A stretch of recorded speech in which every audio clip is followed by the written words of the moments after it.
Hello, hello, good evening, and welcome to the concert marking the 80th anniversary of the beginning of the Second World War. 80 years ago, in Poland, children woke up on this day, September 1st, 1939, as always, expecting to go to school. That's when, in Poland, school starts, new school year begins. And thousands, tens of thousands of children and their parents found out school shall not begin as the Second World War began. Today, I think it's a beautiful, beautiful way to remember this day and also to celebrate just how lucky we are to be living in a world which is relatively peaceful and how important it is to carry this memory, to remember what happened then, and to remind us and to remind the younger generation how important it is to celebrate peace and to take care of peace in the world. Before we move on and before I welcome our wonderful guest today, I would like to acknowledge the traditional owners of the land on which we meet today, the Gadigal and Wangali people of the Eora Nation. I would like to welcome the Honorary David Clark, representing the Honorary John Sidoti MP, our Federal Minister for Multiculturalism, Sport, Seniors and Veterans.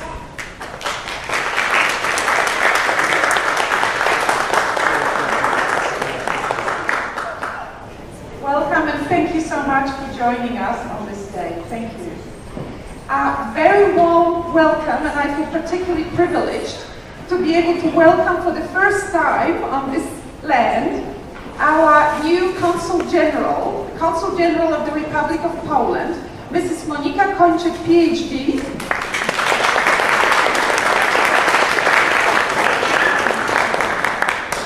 May I just mention that our consul arrived only 2 days ago and is already here with us today, being involved in our community. So this is a wonderful start, and we are looking forward to working with you. Yes, and we will welcome you in a moment to say a few words. Very nice having you here with us.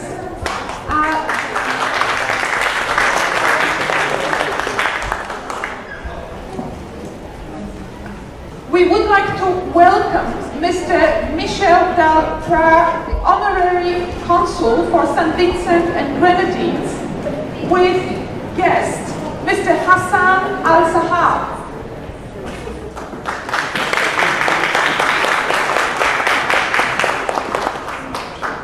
We also would like to welcome Mr. Jose Vasquez Rivas, and do forgive me if I'm not pronouncing names properly, the Honorary Consul of the Republic of El Salvador, with wife Dr. Jabeli Jimenez.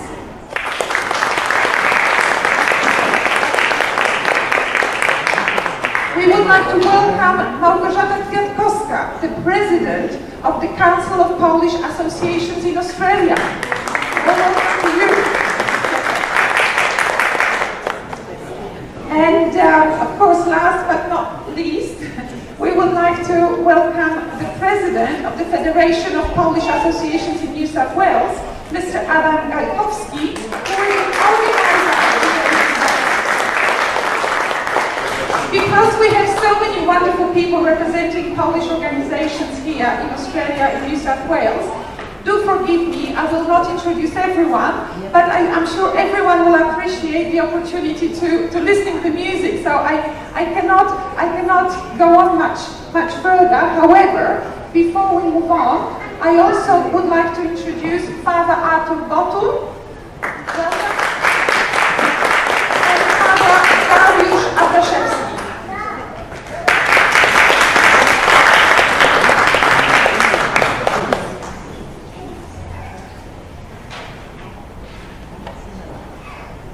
And now, Mrs. Consul, this is the opportunity to welcome you again, and if you'd like to say a few words to our community, it would be very, very appreciated. It's a great honor to be here with you and to commemorate the 18th anniversary of the beginning of the Second World War. Let me say some words. It's true, I came here only 2 days ago. So I started celebrating the 18th anniversary in Poland with my friends, your friends, with Poles, in the Museum of the Second World War in Gdańsk. So, a few words. The Second World War was the largest armed conflict in the human history, ranging over 6 continents and all the world's oceans. The war caused an estimated 50 or 60 million civilians and military deaths. It's unbelievable that people doomed people to this fate. This armed conflict, the greatest in the world's history, began with an attack upon Poland in the 1st of September by Germany, and later Poland was attacked on the 17th of September by the Soviet Union. It's worth mentioning that Poland was the only European country which fought, experienced defeat, but never capitulated from the first to the end of the last day of the Second World War. Around 6 million Polish citizens perished during the war, about 1/5 of the pre-war population. Most were civilians, women and men, babies, infants, children, all professions. They all were the victims of the war crimes and crimes against humanity during the occupation by Germany. Polish soldiers took part in the battles in the air, sea, and on the land. Poles were fighting together with other nations to stop this nightmare. Let me mention that around 1 million Australians served in the armed forces during the Second World War.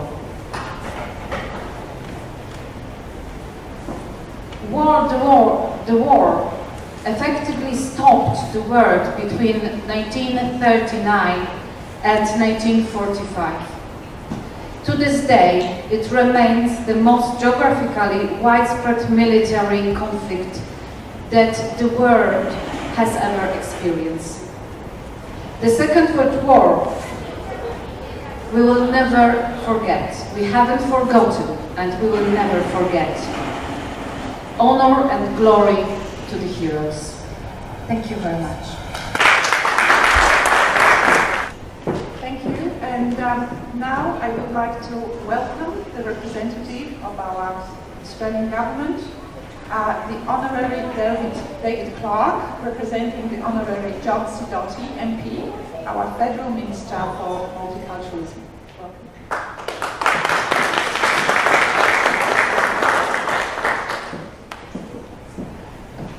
Well, dear friends, it's a great honour and joy to be here today to represent the Honourable John Sidoti, the Minister for Multiculturalism, New South Wales, and also to represent the Government of New South Wales at this commemoration of the 80th anniversary of the beginning of World War II. First, can I acknowledge the new Consul General, Monica Conchit. Welcome to Australia. Welcome to our great city of Sydney. You will be among friends here, I can assure you. You must already begin to feel it, the great friendship that there is between Poland and Australia. So we love having you here in our great city. It's World War II. During World War II, Australia and Poland were allies for freedom. Our servicemen, Australian servicemen, Polish servicemen, have served together, fought together, died together, and in some places, like North Africa, buried together.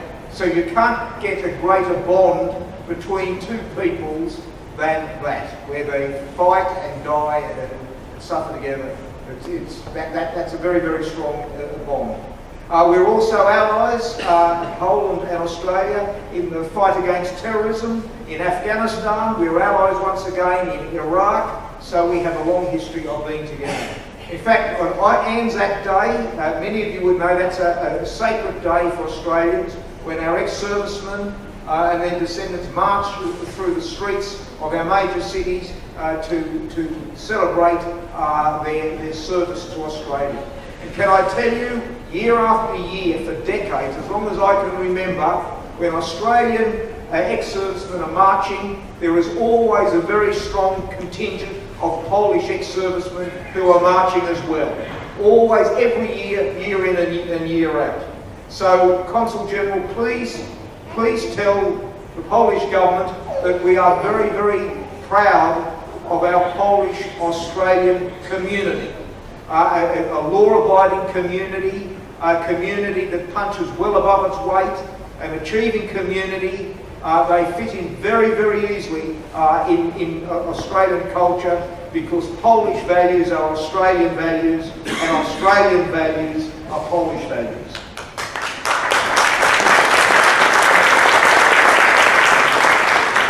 I also acknowledge my very good friend Adam Jakowski.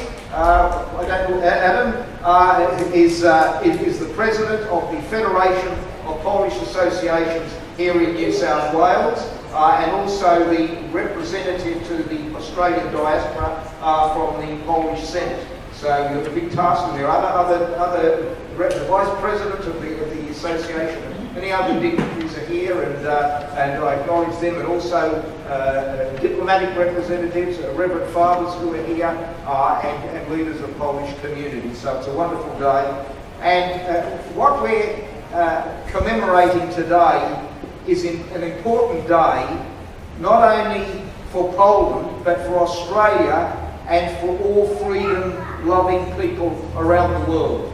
Because up until September 1939, Hitler and Nazism had been conquering without any opposition. Czechoslovakia, other parts of the continent, they had fallen, they'd been handed over with no resistance whatsoever. But when Hitler invaded Poland on the 1st of September 1939, Poland was the first nation in Europe to say, no, we will not surrender to you like others have done, we will fight. And so Poland resisted despite overwhelming odds.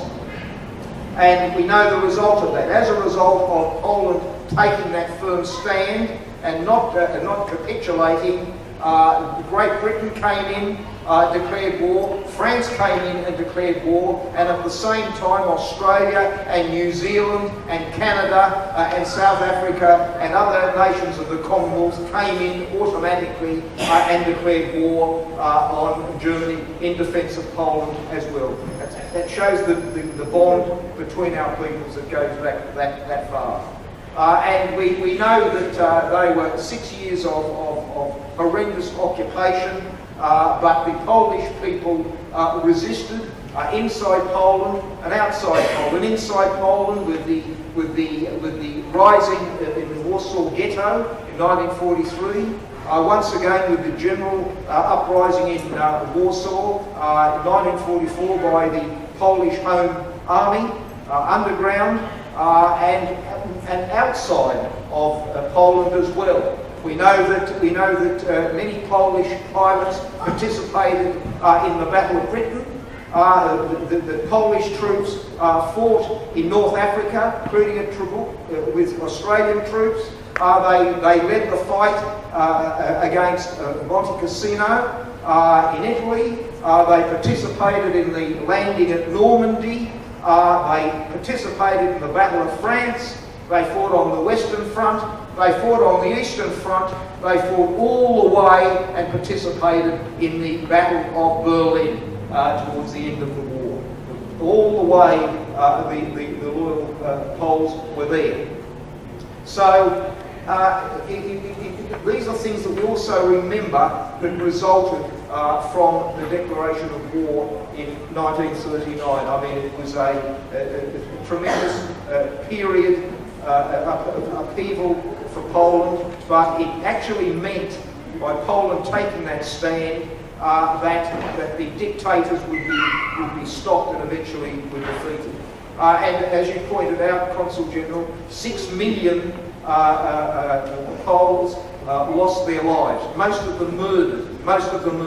Not only under the Nazis, but of course when the Soviet communists invaded as well, and we had what happened, the murders of priests and intelligentsia and so forth in the forests of Katyn. So it was both sides, from the west and from the east, the Poland copped it. So today we say thank you to Poland and the Polish people.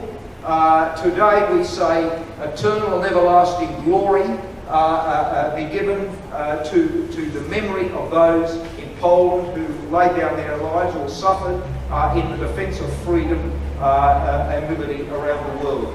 But friends, can I say something else? This is not the only time that Poland has taken a defence in support of freedom and liberty. Because at other times in Poland's history, they had stood out, they have taken the lead. In 1638, in the Battle of Vienna, they basically stopped the Ottoman Empire taking over Europe and consuming Christianity. In 1920, at the Battle of Warsaw, the Polish army stood steadfast against a Soviet army which, had it succeeded, would have conquered Europe for atheistic communism. In 1989, it was the Polish Solidarity movement and a Polish Pope John Paul II who gave the encouragement and the leadership to the Polish people who lit that fire of resistance to communism, which spread through all of Central and Eastern Europe and as far as Moscow itself, and saw the demise and the defeat and the capitulation of communism. And so all of these things are things that originated with the Polish people. And even today, Poland and the Polish people continue to stand up for sovereignty of independent nations within Europe. They stand up for and the government of Poland at this present time stands up for the preservation of Western civilization in Europe, the preservation of Christian civilization in Europe. It wasn't for no reason at all that one of the first things that President Trump did was to go to Poland and in the capital of Warsaw addressed a rally of 20,000 Poles where he said that it's here in Poland that Western civilization is being defended. This is the centre of the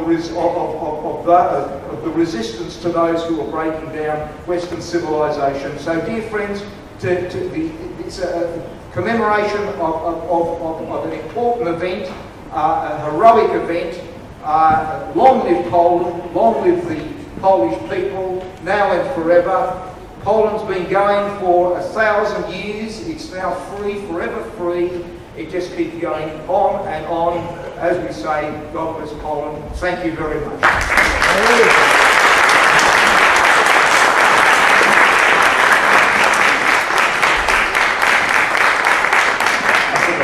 Thank you, David. David is quite shy, I would say, but he was for 16 years in the New South Wales Parliament, and for last 2 years he held the position of the Secretary of Justice. So quite important position in New South Wales Parliament. And he's a very dear friend of ours, and we kind of have that friendship since,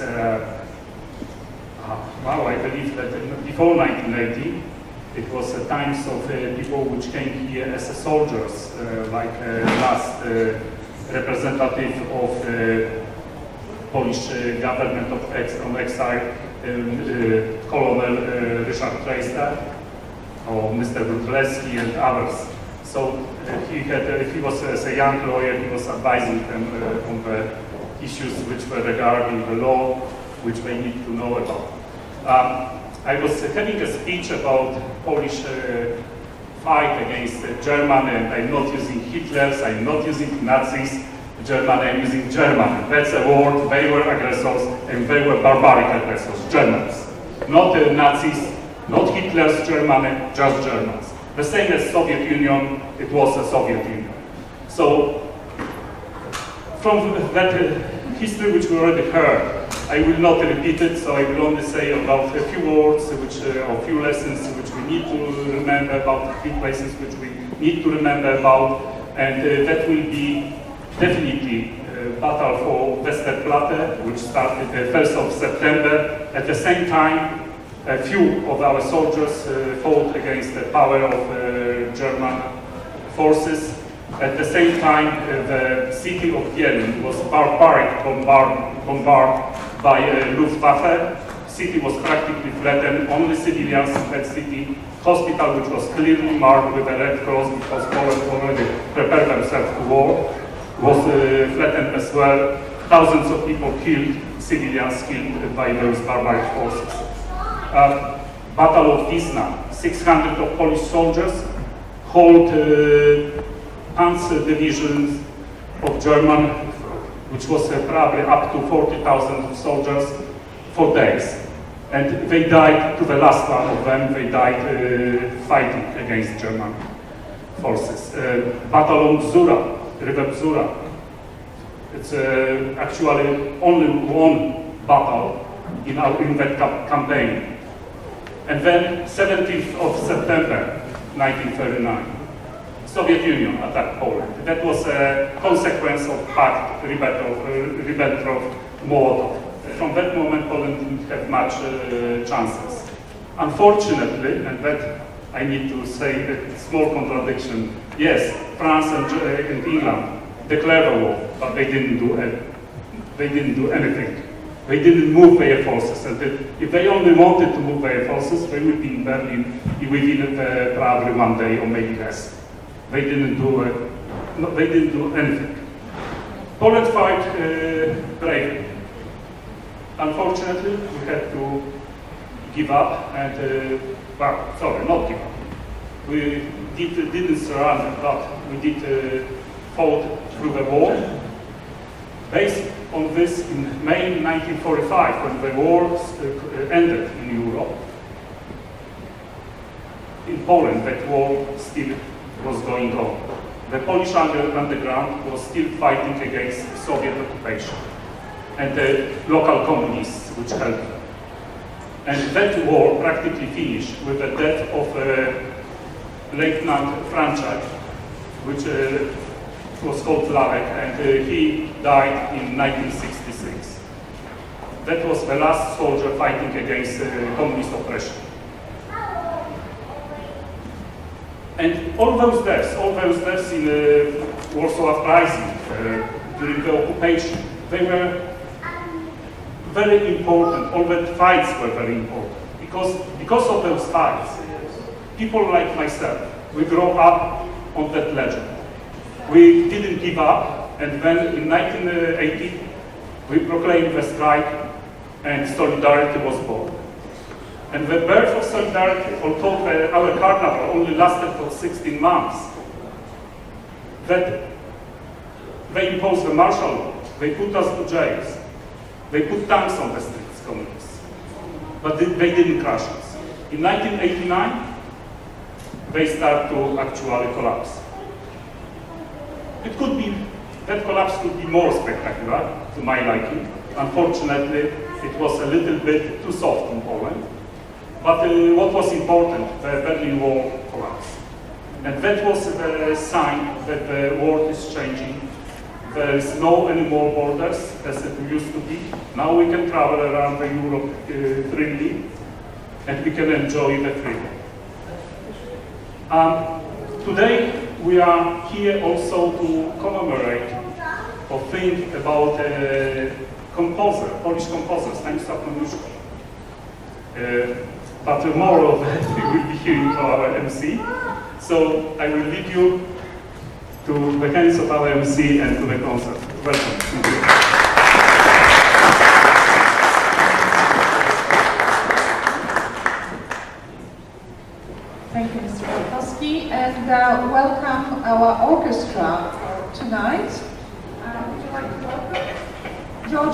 Kowalik and Orchestra.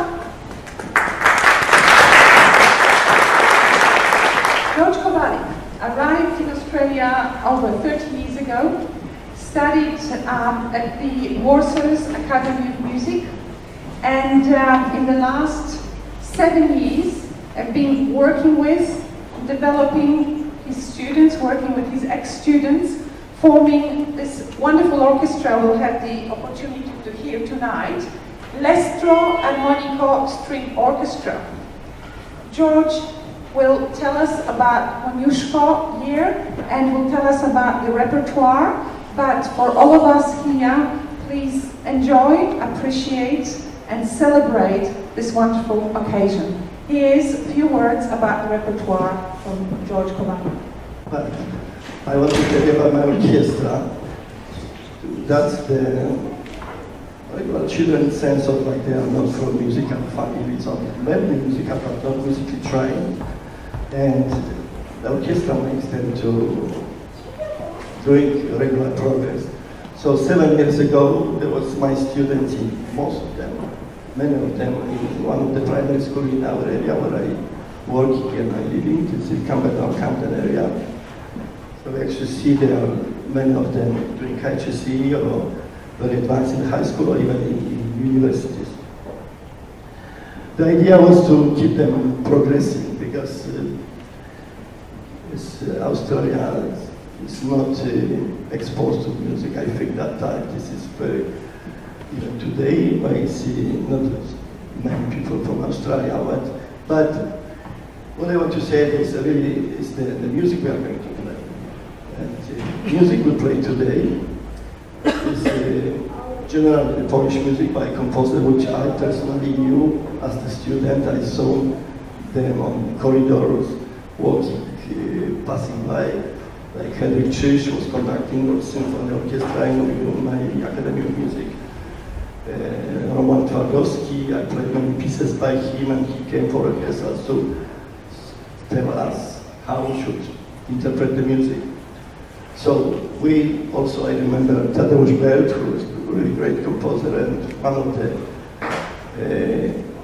composers which make very modern music, but he composed also something which we are going to perform today in very old style. This is called Abrignon as the first piece, has 5 movements, and we are going to, this is suite in old style by Tadeusz Belt. That's what we are going to play first.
in Łódź behind the orchestra on very late time.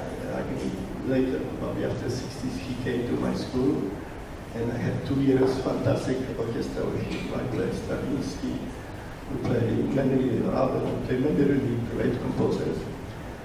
What was at that time was just sense of freedom in Poland, because that was the 1980, so after Solidarity, when it was legalized, many fantastic things happened at that time.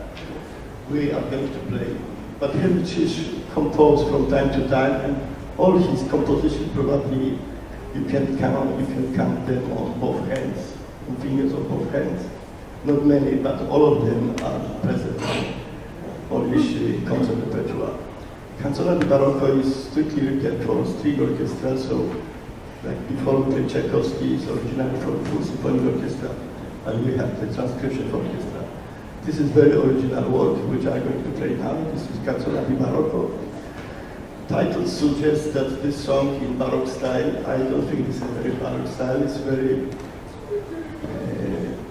expressive, very personal expression in that music. So I think I hope you will enjoy it, because we enjoy it.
shifted to standard or economics status.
Armonico is a Polish composer who lived at the same time like Chopin.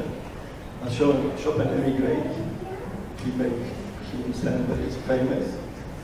Armonico was church organ player and also composed. He studied in Germany composition. He is regarded in Poland today as the national father of national opera. His operas was sparking very kind of patriotic demonstrations, because people who went to that concert, the presentation, the performances, the people who understood what is behind the libretto. It's about the social relationship between the audience.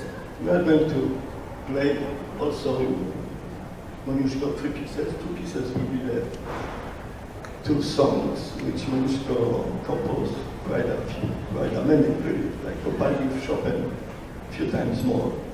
And his songs was like pop music at his time, and people were singing them.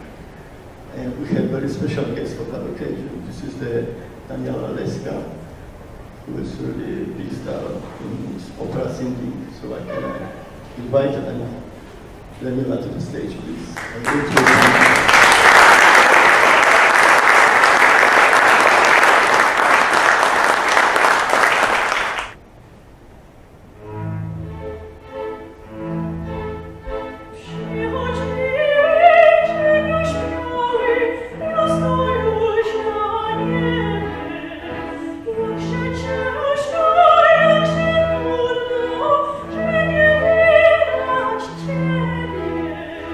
Ciebie, ja nie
said some nonsense on the very beginning. The nonsense is like I'm not conductor, because I'm not conductor, but I remember Henry Church who was telling anecdotes after anecdote. One of them was this: the conducting is a very easy job. You stand in front of the orchestra, you do one, and you look at the score. If this is important, you give next movement left, right, that's all. It is free, one, so everyone can conduct. Thank you very much for that.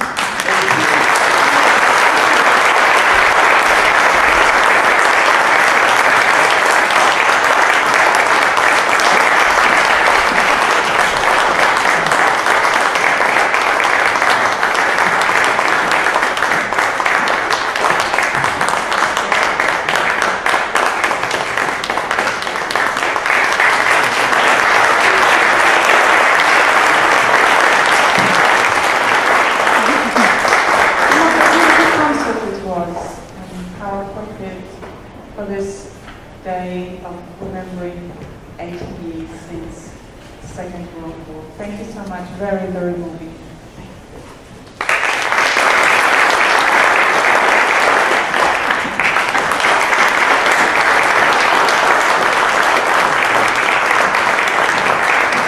We are privileged to have such wonderful artists.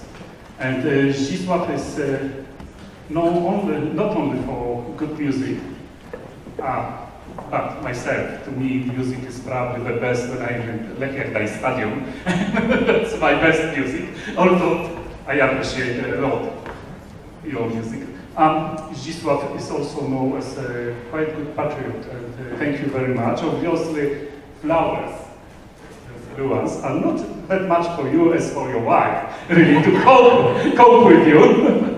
But what we have for you, Zdzislaw, is a book which I believe you will appreciate a lot. That white thing. It's a book about Operation Abeg cutting. And Zdzisław's grandfather is the one of the officers which were killed in cutting, and he's lying down in those graves. So thank you very much.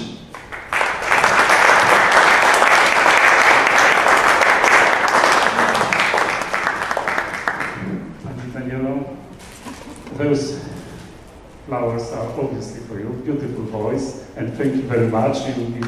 It was also a pleasure to hear you at the president.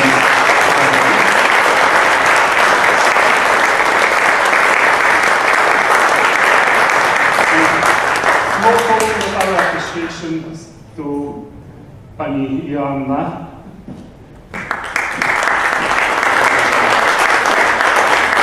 Thank you very much. Good night.